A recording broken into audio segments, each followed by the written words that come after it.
January 13th, 1982. Started off as a fairly normal January day in Washington, D.C., albeit there being a little heavier snow than normal. The conditions actually made what's already normally terrible traffic in our nation's capital somehow worse. But the snow wasn't bad enough that the airlines considered shutting down any flights or anything like that, though by the end of the day, they'd probably wish they had. As passengers boarded Air Florida Flight 90, they probably thought they were heading towards Fort Lauderdale, getting away from this snowy condition and these weathers, thinking about sandy beaches and warm weather and sunshine, thinking that this was going to be a great day for all of them. The pilots, unfortunately, however, failed to activate the engine's ice protection system. And as the plane began to take off, it would only reach an altitude of 352 feet before it began its descent back towards Earth. It would ultimately crash into the 14th Street Bridge, ripping open the plane, smashing several cars that were on the bridge, and launching debris into the Potomac River, including several passengers. Because of the conditions, the rescue effort was really delayed. It actually took about 20 minutes before a helicopter could finally be scrambled to make its way towards there to try to rescue any survivors they could. There were pedestrians on the bridge doing anything that they could to try to help, but what can you do when you're talking about freezing temperatures and icy water? When the helicopter finally made its way there, they spotted in the water a middle-aged man, a survivor, sitting amongst the wreckage as the water was crashing around him. They told him that we're going to lower you a lifeline, we're going to get you a raft, you're to grab onto that as hard as you possibly can, and we'll carry you all the way to the shore, where med units had already been scrambled. As the line lowered down, and it finally made its way towards him, he gripped this life raft, but not in a way that was going to pull him up. Instead, he gripped it enough to hand it to another survivor nearby him, one that they had not spotted. That person grabbed on as hard as they possibly could as the helicopter lifted them up in the air and took them towards the shore. As the copter made its way back, they wanted to go straight for that man again to be able to get him out of there too. They lowered it one more time, and again he grabbed it, but instead passed it enough to another survivor that they had somehow missed in the process. Again and again, the helicopter would come back. It would make its way towards where he was. It would come by where the survivor was. And every single time, he handed it to somebody else. Finally, as the helicopter finished dropping off one more survivor and made its way back to where that man was, they couldn't find him anymore. He'd been overcome with exhaustion and had drowned. The man was later identified as Arlen D. Williams, Jr., a 46-year-old father of two who worked as a bank examiner for the Federal Reserve. Just a normal guy who just happened to get on a plane that day. Without a doubt, he was truly a hero. And his heroism would be an inspirational story for so many other people. He was posthumously honored with the United States Coast Guard's Gold Life-Saving Medal in a ceremony where his family received the award on his behalf by no less than President Ronald Reagan himself. An elementary school in his hometown of Mattoon, Illinois, was named in his honor. His alma mater, the Citadel Military College of South Carolina, created the Arlen D. Williams Society to recognize graduates who distinguished themselves through community service. And even pop singer Sarah Hickman wrote a song in his honor entitled "Last Man in the Water." His actions that day left a lasting legacy that is still being felt by so many others today. In fact, I challenge you to go on YouTube later. There's the elementary school in his hometown that's named in his honor actually has like a video posted from just like a couple of years ago of the students themselves talking about Arlen and what his story means to them. I thought about showing it, but it's like 15 minutes long, and I'm going to run long anyway. There's your spoiler alert for today. But there was an inevitable question when it came to this story. Why? Why did Williams have to die that day? See, I don't think anybody would have begrudged him had he held on to that first life preserver and allowed himself to be rescued. Even if he would have taken hold of the second, the third, or even the fourth time. He still would have been considered a hero because he saved others in his place. But he would have actually been there to receive those honors himself. So why would he be willing to constantly pass up this life preserver in favor of other people? And the answer is actually fairly simple when you start to think about it. It's because in that moment, as that water was crashing around him, as that life preserver was being lowered, and as he spotted other survivors in the water with him, he made a decision. He made a choice that their lives were more important than his survival. He saw them struggling in the water. He knew that this may have been their only chance for rescue, and he deemed it as worth it. In fact, part of the rescue crew had said that had Williams not have passed on that life preserver, there was pretty much next to no chance they were ever going to be able to save those people that they were able to, that they would ever be able to pull them out of the water had it not have been for him being willing to pass that along. Yes, he died, but he died so that others might live, because he viewed their lives as worth it. It's always striking, inspiring, humbling even to hear stories of people who are willing to die for the sake of somebody else. It's something that moves us no matter where we are. People who are willing to risk everything to be certain that one person or a whole group of people can remain safe and alive. Those stories of heroism stick with us. They sink into our bodies. They move us. They inspire us. They challenge us to be more noble with those that are around us.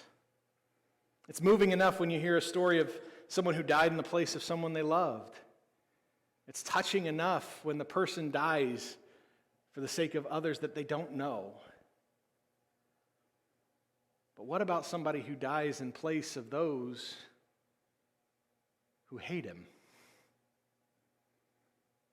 What about somebody who's willing to step into that void and die so that the people who despise him, who reject him, who can't stand him, have a shot at life?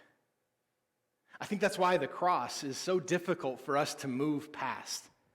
I've been a Christian most of my life. I've heard these stories 10,000 times. I've heard the story we're about to talk about today 1,000,000 times at least. And I still have trouble getting past it.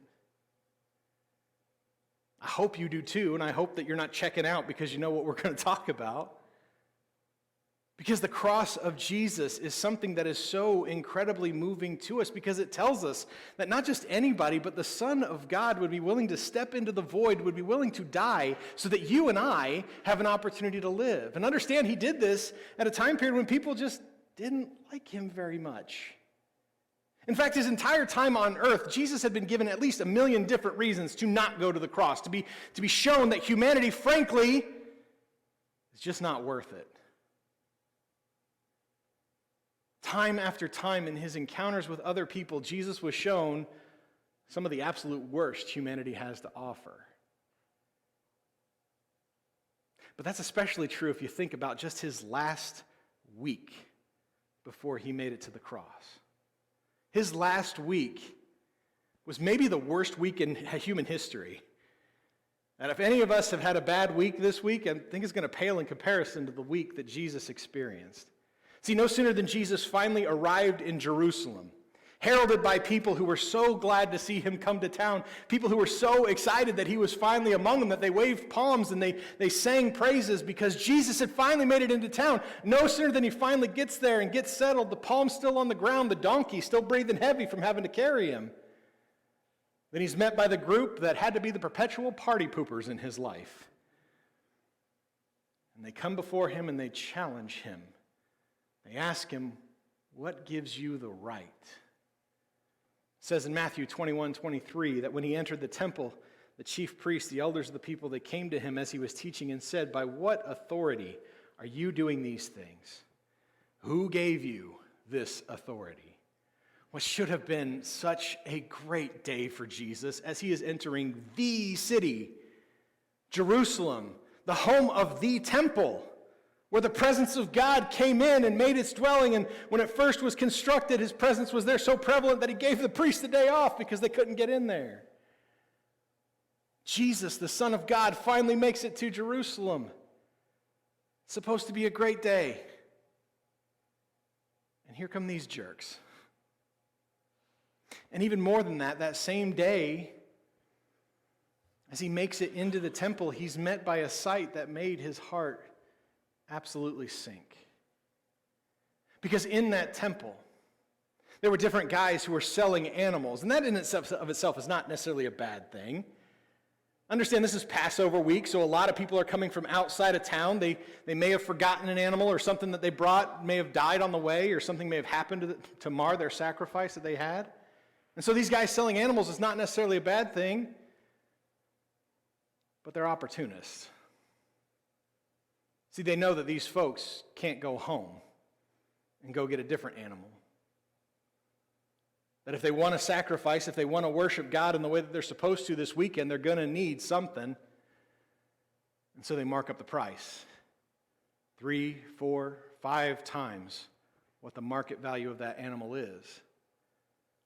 They saw these people who were just trying to come and worship God, and they saw an opportunity for profit. And Jesus is so upset by this, so disturbed by it, that he kicks them all out of there. Mark 11, verse 17 says, he was teaching them, is it not written, my house shall be called a house of prayer for all nations, but you have made it into a den of thieves. Even something that you and I might consider to be objectively a good thing was still somehow marred and showed Jesus the worst in humanity. See, the Pharisees and the Sadducees, these are two different groups who are about as diametrically opposed as Republicans and Democrats. Except they're more opposed on theology, not necessarily politics. These two would never have anything to do with one another. If they were in the same place, all they would do was argue.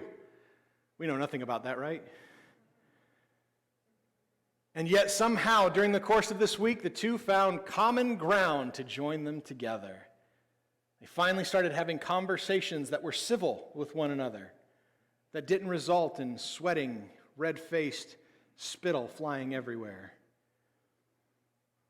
But that thing that united them was their shared goal to get rid of Jesus.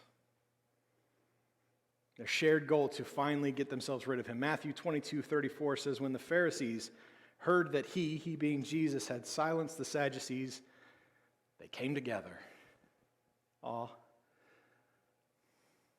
He had a large group of community leaders and religious bigwigs joined together in order to conspire to arrest him, seemingly willing to make up charges on the spot if they had to, doing whatever they could to get rid of him. Matthew 26:3-4 says, then the chief priests and the elders of the people assembled in the courtyard of the high priest, whose name was Caiaphas, and they conspired to arrest Jesus in a treacherous way and kill him. And if that's not bad enough, one of his closest followers, one of his inner circle, his friend, joins in on this conspiracy, offering to betray the man that he has spent 3 years following for money, and not as much money as you'd think.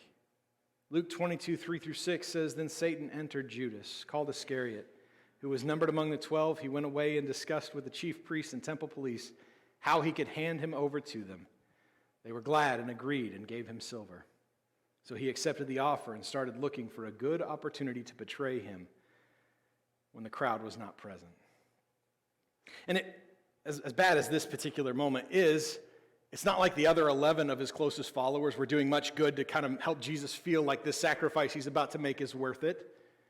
Because on the night that he's arrested, Jesus takes them to the garden and he asks them, simply pray for me. Just simply lift me up in prayer because right now my spirit is heavy.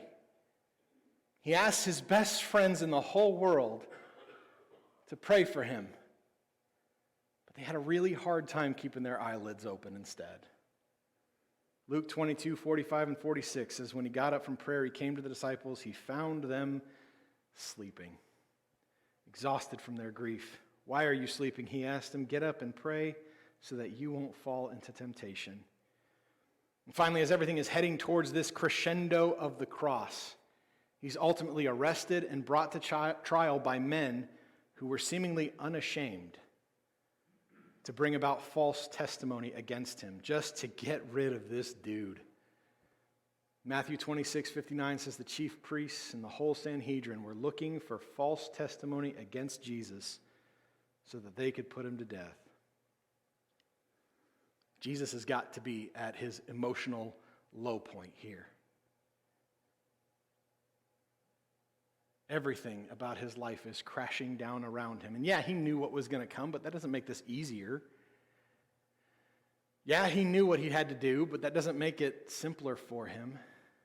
And when Jesus needs the support of those who care about him, he needs the support of his friends, of his loved ones, of the guys he's invested the last 3 years of his life in, his best friend, his closest follower, lets him down. The guy who just a couple of hours beforehand said, "I'll never let you down, I'll always be with you," lets him down. Mark 14:71 and 72 says, "Then he started to curse and swear, saying, 'I don't know this man you're talking about.' Immediately the rooster crowed a second time, and Peter remembered when Jesus had spoken the word to him, 'Before the rooster crows twice, you will deny me 3 times.' He broke down and wept." As if this isn't enough. As if so far this whole week has not shown Jesus that humanity just may not be worth it. As if that's not pressing enough. He had to face the crowd. Many of whom were likely there in the crowd chanting Hosanna earlier in the week. People who were so excited to see him there were now asking Pilate to release a known murderer instead of him. Mark 15:11, the chief priest stirred up the crowd so that they would release Barabbas to them instead. As the decision was made to crucify him, he was made to publicly carry the weapon of his own execution in front of God and everybody. He was spit on by members of the crowd. He was mocked and beaten by the soldiers assigned to get him up there. Brought to a public execution where a guy who did nothing wrong would be executed amongst criminals. Luke 23:32 says 2 criminals were led away to be executed with him. I'm going to remind you, this is all just 1 week. That's a bad week. Some of you in this room maybe faced a bad week this week. Maybe you had some news that you weren't thrilled by, or maybe somebody told you about a situation that just broke your heart. And while I'm not trying to be insensitive to that, your week wasn't as bad as Jesus's. He faced the absolute worst humanity had to offer him. At any given point, Jesus could have said, "You know what? It ain't worth it," and gone home. And not just home, but to paradise. Understand, Jesus gave up paradise for this week. I'm not doing that. I love all y'all, but I ain't doing that if the opportunity is paradise over this. Jesus still did all of this stuff. And even as he hung on the cross, even as he's actively in the process of dying, the people still can't help but show him the worst. They continue to mock him, but one of the things that stands out most, at least in my opinion, is the very beginning of Matthew chapter 27, verse 42. When they say, "He saved others, but he cannot save himself." I find this particular statement to be so incredibly ironic. Because they're sitting there watching a guy who they have all seen heal the blind, raise the dead, do some incredible stuff, and they're all saying he can't save himself. But what they're failing to see here is in this moment, he's saving everybody. He is willingly choosing to die so that others, and not just others, not just his buddies, not just his pals, not just the people who he may or may not have come in contact with, but also so that those who put him on that cross, who conspired against him, who got his buddy to sell him out, so that they have an opportunity to not just live, but to live eternally, to truly be saved from their sin. The cross of Jesus provided a path of redemption for everyone, even those who despised him, who hated him. He died because he valued their eternity over his own life. He died because even as they're showing him the worst of themselves, he still somehow managed to bring up the courage to say, worth it. The reality of humanity is that in the 2,000 or so years since this event took place, we've not exactly improved much. You and I both have seen the worst in other human beings. And not just on like the big global scales of things like terrorism or wars or whatever you can come up with. We've seen the worst of human beings just amongst each other. We've seen people whose lives seem to only exist to make our life just a little worse. It's easy for us to get frustrated with people who seem to just want to drag us down. A coworker you just can't stand to be put in the same area with, let alone have to work beside. An incompetent boss who is not just incompetent, he's grossly incompetent and a little bit drunk on his own power. A neighbor who doesn't understand boundaries, who just always has to get on you about your yard not being mowed just yet. The uncle who's a little too open about his political beliefs that has you right now just a little bit nervous about how the rest of your day is going to go today. Or even just that guy who has that face that's just crying out for somebody to punch it.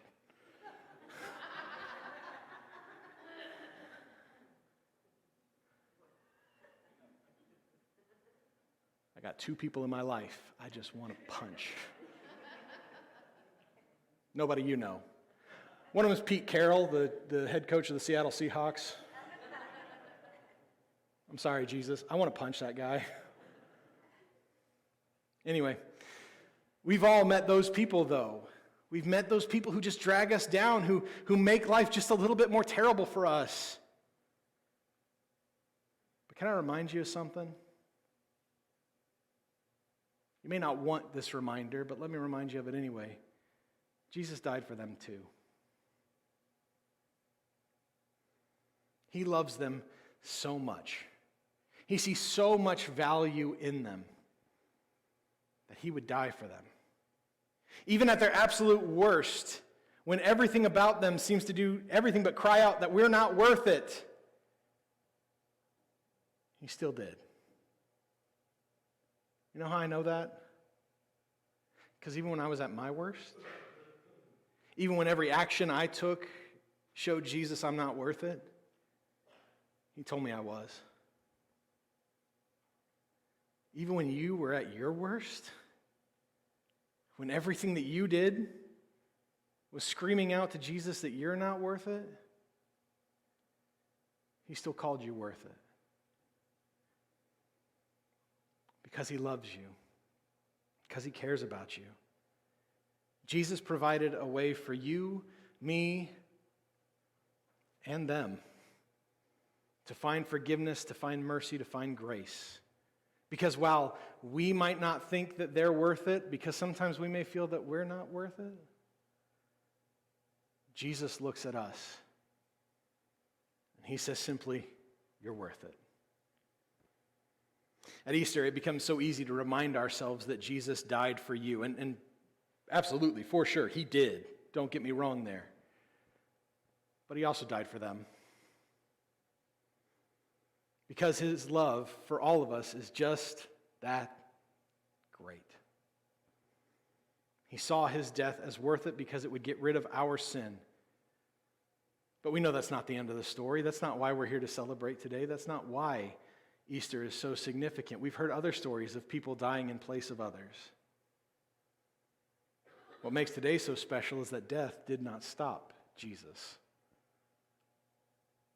See, when Jesus saw his death as being worth it, he knew it was worth it because he knew it would lead us to eternal life that his resurrection promises us.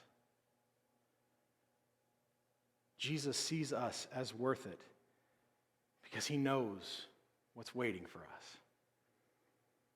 He challenged those of us who accept this amazing gift to tell everyone around us all about it. Even those you and I might not say are worth it. If for no other reason than because he says they're worth it. The Apostle Paul wrote in Romans 5, 6 through 8, and we're going to close with it this morning. For while we were still helpless, at the right time Christ died for the ungodly. For rarely will someone die for a just person, though for a good person perhaps someone might even dare to die. But God proves his own love for us in this, that while we were still sinners, Christ died for us.